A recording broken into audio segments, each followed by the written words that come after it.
ناظرین، آپ دیکھ رہے ہیں ہمارا چینل علم کی بہار اور میں ہوں آپ کا ہوسٹ علی۔ ناظرین، ایک دفعہ کا ذکر ہے کہ ایک شخص بہت متقی اور پرہیزگار تھا۔ ایک دن اس کے بیٹے نے پانی پلانے والے کی مشق میں سوراخ کر دیا۔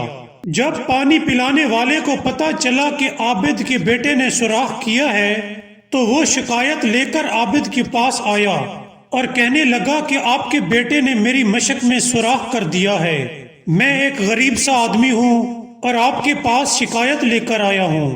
ناظرین، عابد نے بہت غور و فکر کیا کہ آخر کیا وجہ ہے کہ میرے بیٹے نے ایسا برا کام کیا۔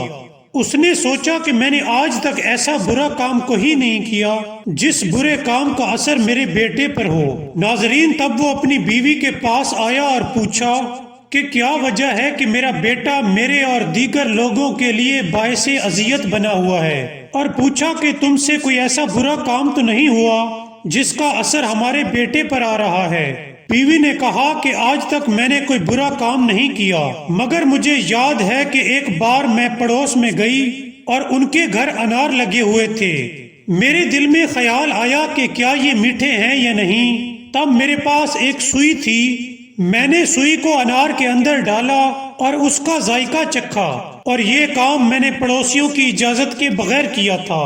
ناظرین، عابد نے کہا کہ اب مجھے پتا چل گیا ہے کہ ہمارے بیٹے نے یہ برا کام کیوں کیا۔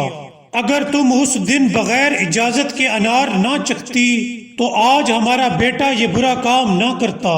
ناظرین، اس واقعے سے ہمیں سبق ملتا ہے کہ بے شک حرام مال کا اثر اولاد پر ضرور پڑتا ہے۔ اگر ہم چاہتے ہیں کہ ہماری اولاد بہت اچھی ہو تو ہمیں چاہیے کہ حرام مال سے دور رہیں۔